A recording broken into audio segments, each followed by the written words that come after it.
situação está, né? Então, o Felipe tem contrato até o final do próximo ano de 2012, tá sob contrato, está tranquilo e publicamente, aparentemente, está muito feliz aí com o ano dele também.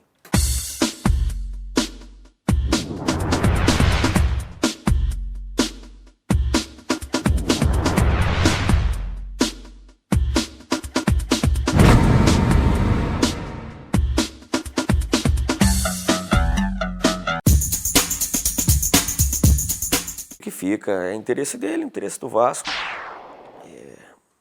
Vamos nos reunir aí essa semana para tentarmos uma formatação de contrato que seja, digamos,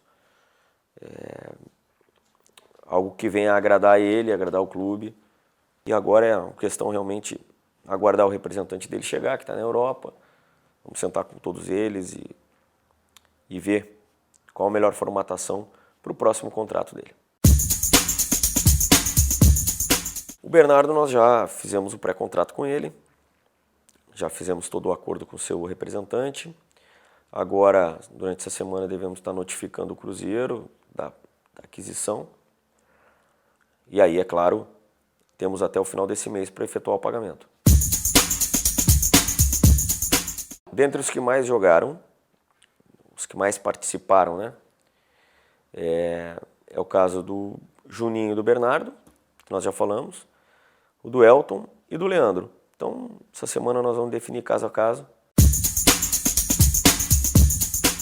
Eu sou da ideia de que nós teríamos que fazer o esforço para manter a totalidade do grupo, ou quase ela, e aí sim agregarmos os reforços. Dessa forma a gente consegue. Mas também entra por uma questão de orçamento, o Vasco não vai abdicar da sua realidade. Sabemos que o torcedor muitas vezes tem uma expectativa e a pergunta é virar um grande nome, virar um... E eu costumo dizer que, primeiro que o grande nome na verdade, é aquele que te dá um grande retorno, né? Não tem como você precisar quando ele chega.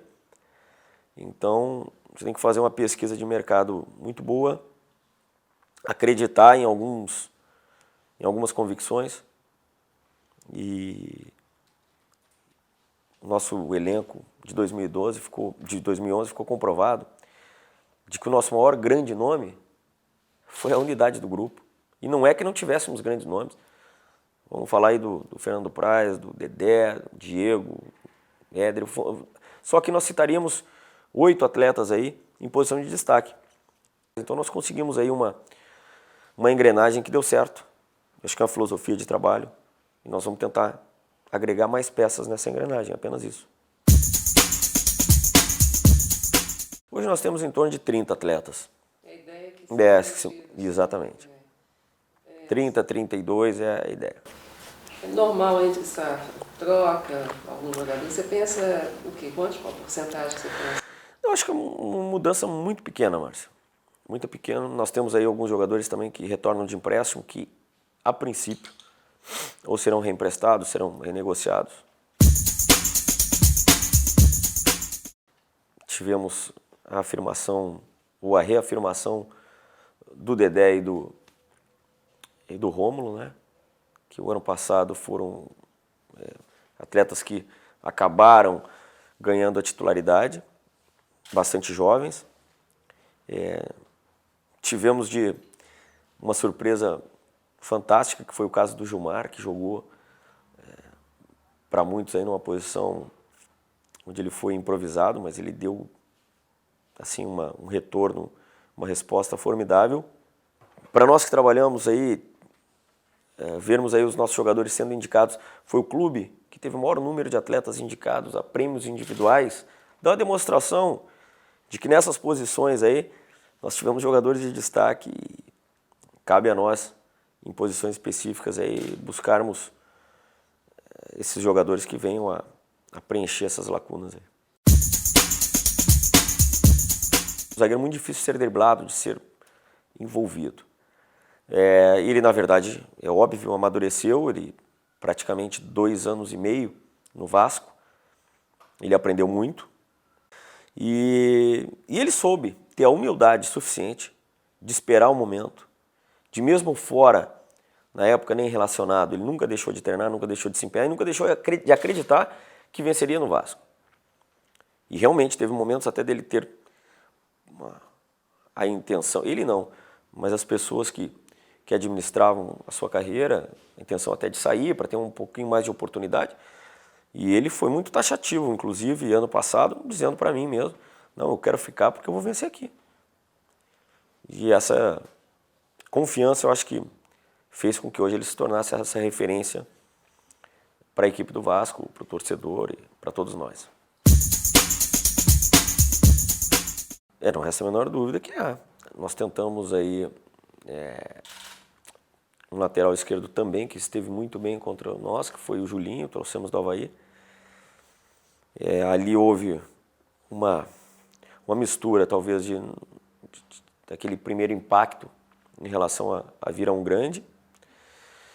O fato do Gilmar ter ido muito bem, na verdade é que nós não tivemos uma sequência nessa lateral esquerda que pudesse realmente afirmar um desses, né? O Gilmar foi quem mais jogou ali, mas realmente é uma das posições que eu vislumbro no Vasco como uma das prioridades. Isso eu acho que é um diagnóstico que não é só meu, isso é público, mas vamos tentar fazer a coisa com calma. O que foi inevitável não é essa menor dúvida, porque se tivesse alguma forma de mantê-lo, o Vasco teria mantido. Então, ele era do Desportivo Brasil, o clube na qual pertence a Trafic. E como o clube, na época, não tinha condições financeiras de efetuar a compra, quem fez foi o Desportivo Brasil, / Trafic, e, consequentemente, existia uma cláusula de saída, em caso de uma ótima proposta, que foi o que aconteceu. Talvez a forma como tudo aconteceu, no momento, não tenha sido ideal. Não prevíamos que isso fosse ocorrer já na janela do meio do ano. Até porque o atleta sempre se manifestou satisfeito no Vasco, mas depois, após receber essa proposta, ele manifestou o desejo de sair. Ficou surpreso? Fiquei, claro que fiquei. Surpreso por... não esperava que isso fosse acontecer naquele momento, pela manifestação do atleta em termos de estar feliz no Vasco, satisfeito, e sabedor que há 6 meses atrás ele vinha de um clube que havia tido um descenso. Quando ele chegou no Vasco, chegou sob desconfiança, verdade seja dita. Verdade seja dita. O próprio Renato Silva, que entrou, deu conta do recado com louvor. Essa história de definir qual o melhor reforço através do nome, que a gente sabe que não é através do nome que é garantia de retorno, nem técnico. Aliás, principalmente técnico. Então, uma série de fatores que serão avaliados, e viabilidade financeira, se esse nome é possível ou não.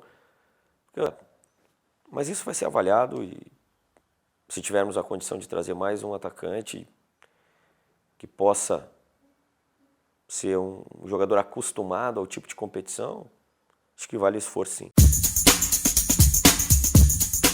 Fizemos as nossas contratações em dezembro, fizemos uma excelente pré-temporada de preparação e tivemos aquele péssimo início de Campeonato Carioca. E foi aí então que, mesmo sem os recursos, o Vasco teve que ser um pouco mais arrojado e trouxe Diego Souza, o próprio Leandro, o Elton, que retornou, e o Alexandro, que trouxeram, né? Eu acho que preencheram algumas carências nossas. Então,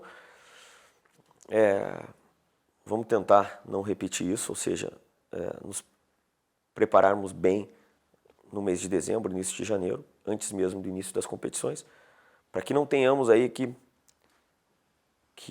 atuar no decorrer da competição.